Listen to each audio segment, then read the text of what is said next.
It started with a single message. Did you get home safely that night? Simple, polite, nothing wrong on the surface. I stared at it longer than I should have before replying. Yes. Thank you again. That should have been the end of it. But it wasn't. A few days later, he messaged again, this time sharing a photo of the sky outside his office. Gray clouds like the night he drove me home. Looks like rain again, he wrote. I replied with a smiling emoji, pretending it meant nothing, but deep down I knew something was changing. It became a pattern. Little exchanges that grew into conversations about everything and nothing. He asked about my day, about my old hobbies, about books I said I liked years ago. He remembered details Hassan had forgotten. I began waiting for his messages the way I once waited for my husband's. It wasn't about attraction yet, not exactly, it was about attention. A quiet warmth that started filling the spaces where silence had lived for too long. 81st, I tried to convince myself that it was innocent. We were friends, that was all. Saad was simply kind, someone who listened without judgment. But even kindness can become dangerous when it starts meaning more than it should. I found myself checking my phone while cooking, smiling at texts I couldn't explain. Hassan would ask what I was laughing at, and I'd say, just something online. A small lie, harmless, yet heavy. Hassan was still the same, loving, distracted, tired. Our conversations revolved around bills, meals, and his deadlines. Every evening, I'd sit with him at dinner, nodding along, pretending I wasn't somewhere else in my mind. There were moments when guilt would creep in, sharp and fleeting, but I'd silence it quickly. I wasn't doing anything wrong, I'd remind myself. I wasn't meeting him, I wasn't hiding in dark corners. I was just talking. Then came the day he asked if I'd finished my painting. I told him I hadn't even started. He sent a picture of a half-done sketch from his desk, saying, I tried something after our talk that night. It was messy but beautiful, like a reflection of the chaos we were both quietly feeding. I stared at that sketch for a long time before typing back, You're better than you think. He replied, Maybe you inspire me. I didn't know how to answer that. Days turned into weeks. Sometimes we'd talk late into the night about things we'd never confessed to anyone else, how tired we were of pretending, how easy it was to be misunderstood by the people closest to us. He told me he hadn't felt connected to anyone in years. I didn't say it, but I understood him completely. There's a kind of loneliness that grows quietly between routine and responsibility, and when someone notices it, the relief feels dangerously close to love. The first time I felt real fear was when Hassan mentioned inviting Saad for dinner. My heart skipped a beat. I smiled, pretending enthusiasm, but inside I panicked. The thought of the three of us sharing a table felt unbearable. When Saad arrived that evening, everything in me tensed. He was polite, respectful, and distant.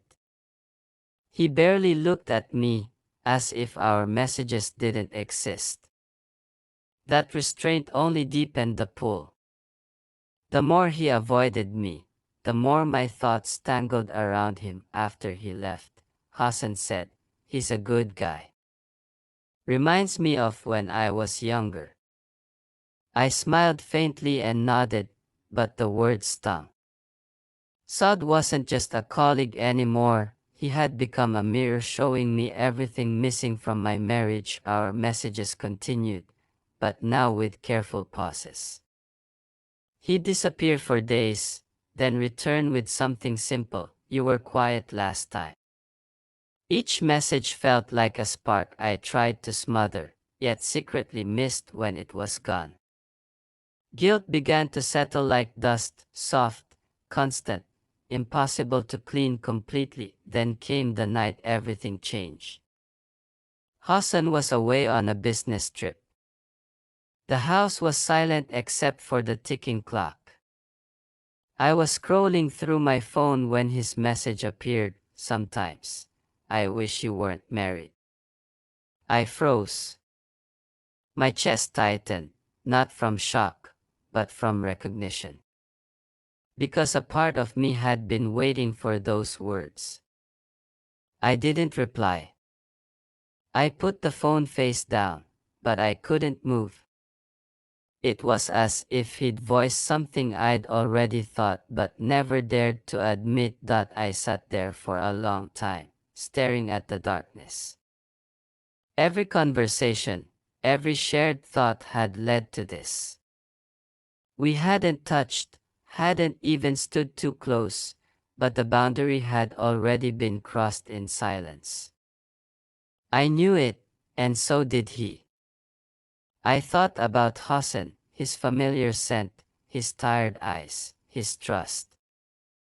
The guilt pressed harder, but still, I didn't delete the chat. I couldn't. The next morning, Saad didn't text, and neither did I. The silence between us was louder than any words we'd shared. I went through my day pretending nothing had changed, but inside, I felt something collapse, a mix of shame and longing that refused to fade. I kept telling myself I'd stop, that I'd draw a line. But deep down, I knew the truth. The moment I started waiting for his messages more than my husband's, I'd already crossed it. That night, as I lay beside Hassan, who had just returned and was peacefully asleep, I whispered to myself the truth I couldn't say aloud. I hadn't betrayed him with my body, but my heart had already chosen its silence. The night after her confession felt endless. I slept on the couch, if you could call it sleep. My mind replayed her words on a loop, every syllable sharper than the last. When morning came, the apartment looked the same, but it wasn't home anymore. Her coffee mug sat beside mine, lipstick on the rim, and the sight of it made my stomach twist. She'd gone to work before I woke. Maybe she thought giving me space would help. It didn't. The silence she left behind made me realize how much noise love makes when it's alive, and how quiet it becomes when it dies. That I sat there staring at the floor, trying to remember when we started falling apart. I'd been busy, yes, but I never thought distance meant disloyalty. You think love protects you from betrayal until it doesn't. I checked my phone, scrolling through old messages. Her texts used to end with hearts, then they turned into single-word replies. I saw it happening and ignored it. Maybe I believed ignoring small cracks could stop the walls from collapsing. By noon, I went to the kitchen, made coffee, and realized I was shaking. Not from anger, just emptiness. Every room in that place had a memory, and now every memory felt contaminated. The sound of her laughter echoed faintly in my mind, followed by that same voice admitting she'd been with someone else. I could still hear how she said his name, soft, regretful, but too familiar to be innocent. I tried to imagine what they talked about, what they did, what she felt. Then I stopped myself because I knew once I started, I wouldn't stop. The day dragged. My phone buzzed once. A message from her, "I'll be home late. Please eat something." I stared at it for a full minute before deleting it. I wasn't hungry anyway. My mind wandered to him, Ryan. The man who got what I thought no one else ever would. I hated him, but part of me hated her more for letting him in. When she came home that evening, I could feel her presence before she spoke. I didn't look up. She tried to start a conversation, asking if I'd eaten, if I wanted to talk. I told her I didn't have the words for her anymore. That was the truth. My vocabulary had been built around us, and now everything sounded foreign. She sat across from me, like the night before, but this time I saw no tears, just exhaustion. She said she couldn't bear the silence. I told her silence was the only thing keeping me from exploding. That I asked if she was still talking to him. The pause that followed was my answer. Her mouth opened, then closed. Finally, she said she just wanted closure. Closure. That word stung like a slap. You don't seek closure with someone you cheated with, you seek distance. I felt something shift inside me. Whatever was left of patience, empathy, or love, it all cracked. I stood up, and my voice came out colder than I intended. I told her she couldn't stay here anymore. She started crying again, saying she'd already cut him off, that she was trying to make things right. I told her there's no right left in what she did. She said she'd go if that's what I wanted, but begged me not to end it completely. I didn't answer. My silence said enough. She gathered a few things, her movements slow, almost hesitant, like she hoped I'd stop her. But I didn't. Watching her walk down the hall, I felt no satisfaction, no power, just the final proof that love doesn't die with rage, it dies with indifference. When the door closed behind her, the sound wasn't loud, but it cut through me. I stood in the middle of the living room, surrounded by the ghosts of everything we used to be. The faint scent of her perfume lingered, a reminder that she was still somewhere in the world, but not mine anymore. I sat down, and for the first time since she confessed, I let out a sound, half sigh, half broken laugh. It was strange how betrayal didn't feel like a single wound but 100 small ones, each opening slowly. Hours later, I checked my phone again. No new messages. I almost typed one myself, something cruel or desperate, I don't know which. But I stopped. I realized reaching out would mean I still cared enough to be hurt again. I put the phone face down and stared at the ceiling until my eyes burned. I thought about how we met, at a bookstore, laughing over the same author. I remembered her wedding vows, the way she said forever like it was a promise carved in stone. Now it sounded like a lie we both agreed to believe. The night stretched on. Every creak, every hum in that apartment sounded like an accusation. I wanted to hate her enough to move on quickly, but it's not that simple. Love doesn't leave cleanly, it drags its feet, bleeding through every thought until exhaustion replaces emotion. I knew she'd cry tonight somewhere else, maybe even call him, maybe not. It didn't matter. What mattered was that I finally understood something brutal and clear. She hadn't just cheated on me, she'd murdered the version of me that believed in us.by the time the clock hit midnight, I felt hollow, but lighter. The anger began to cool, replaced by something worse, clarity. I realized she didn't ruin my life, she revealed it. All the comfort, trust, affection, it was fragile, conditional, human. And humans fail. I turned off the lights, sat in the dark, and whispered the only truth I could accept: we're done, and I mean it. The silence that followed was absolute. For once, it felt like peace. 3 weeks passed since she walked out, and every day since then felt like a quiet negotiation with myself. The apartment was still half hers, but I'd started removing traces of her in pieces, one drawer at a time, one photo at a time. Her things were gone, yet her presence lingered like a scent that refused to fade. I stopped checking my phone for messages that wouldn't come.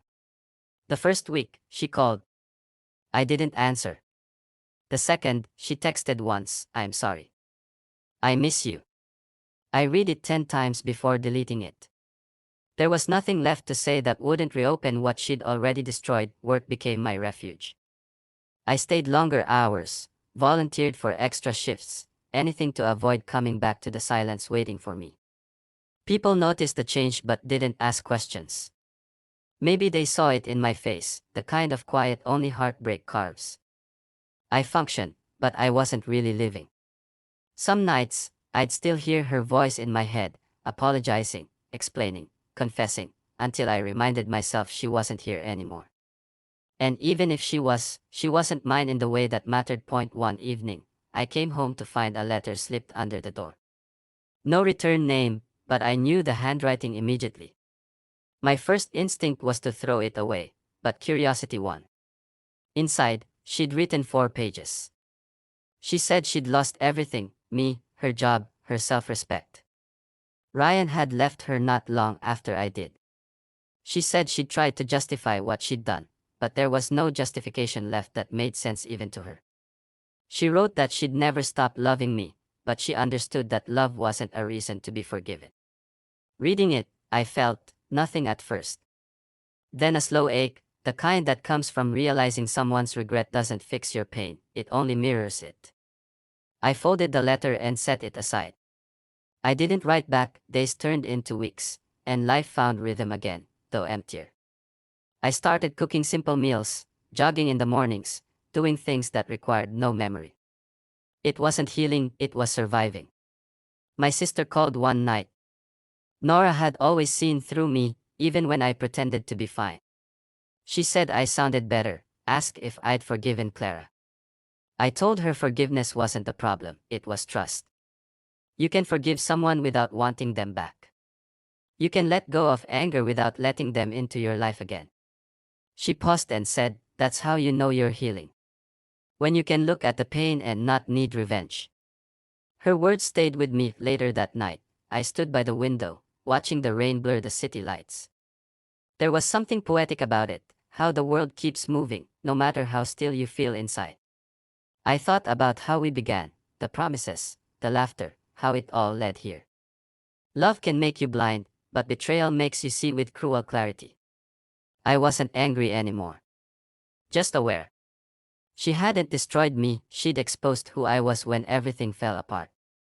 I realized the version of myself who loved her so blindly was gone, and maybe that was necessary. That I went through our old things one last time: photos, cards, her old sweater. Each item felt lighter now, stripped of meaning. I didn't burn them dramatically, I just packed them away and left them at a donation center. Let the past belong to someone else now. I didn't need proof of what once was. That night, I sat alone, lit a small candle, and unfolded her letter one final time. The paper was creased, her words smudged from tears she'd probably shed while writing it. The line that stuck with me was simple: "I told you because I couldn't carry the lie anymore." She thought confession would cleanse her. It didn't. It only shifted the weight from her shoulders onto mine. I held the letter over the candle flame and watched it catch slowly. The edges curled, blackened, and turned to ash. I didn't feel satisfaction, just closure. She had confessed to set herself free, but freedom isn't what truth gives you. Truth exposes you. It makes you face the person you've become after the damage is done. For me, that person wasn't bitter anymore, just done holding on. When the last piece of paper turned to dust, I opened the window.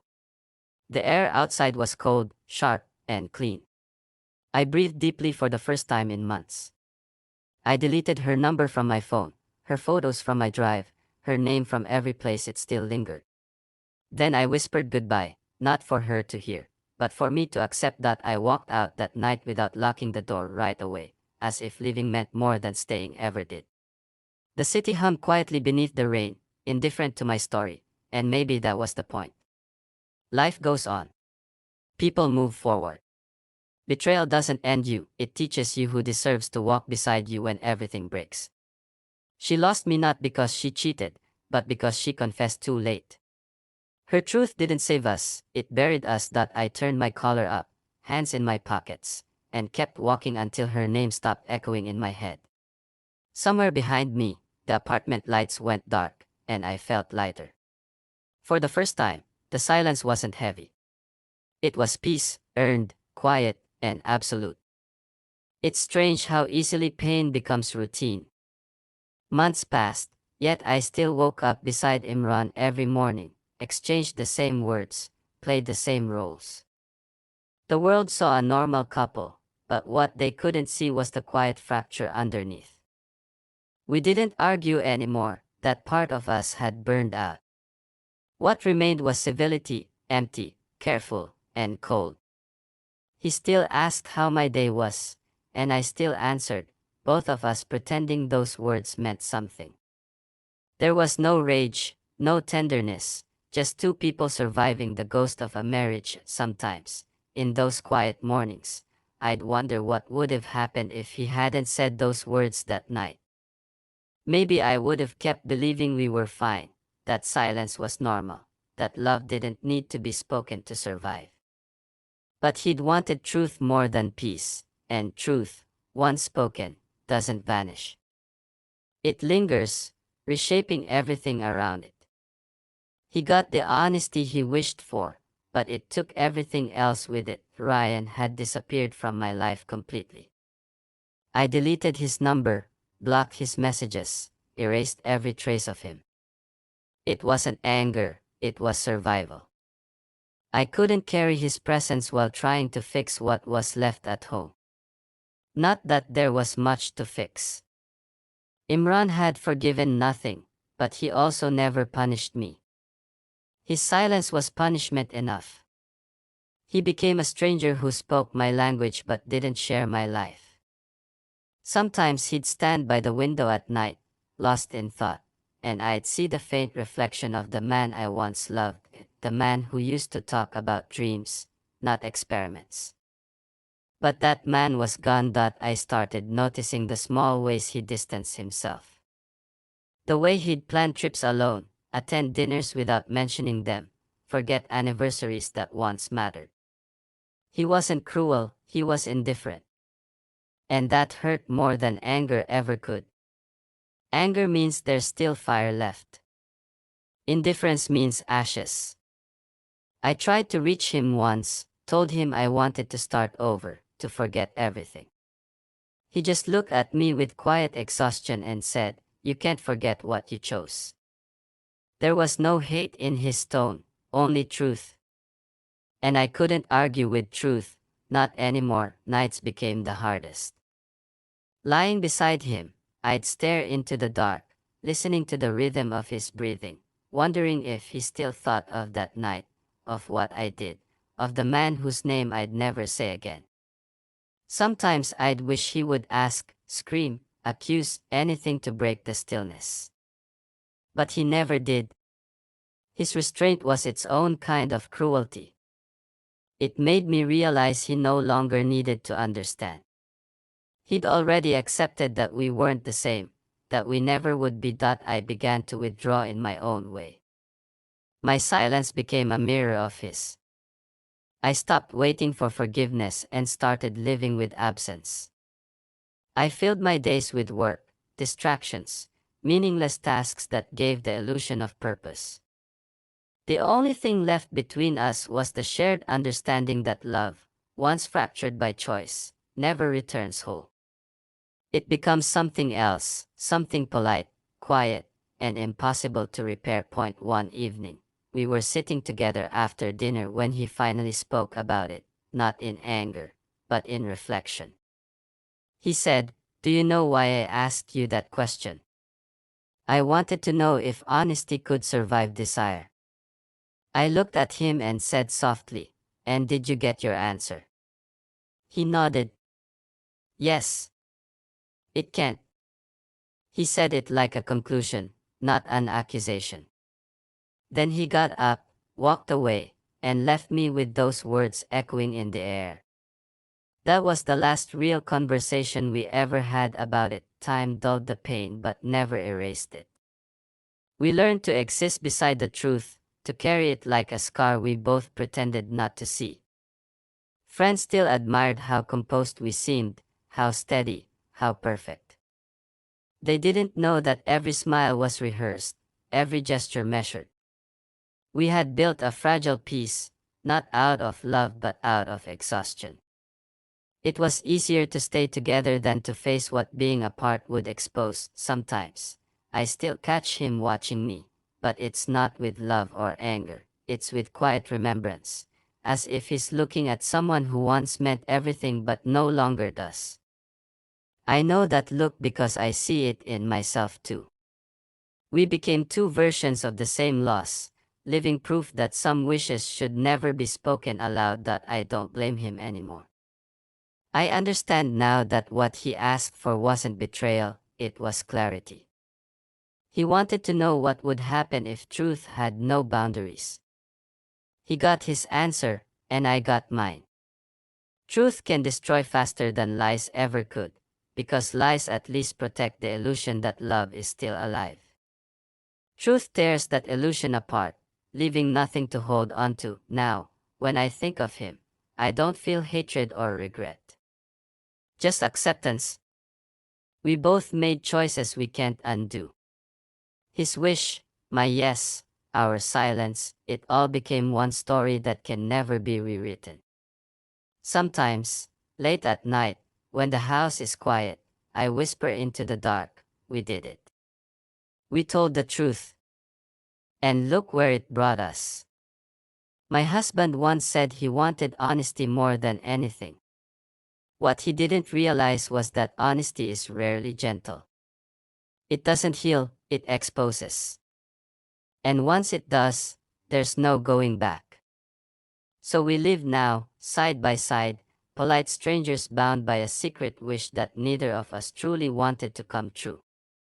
The truth set us free, but it also left us with nothing to hold on to except the memory of what it destroyed.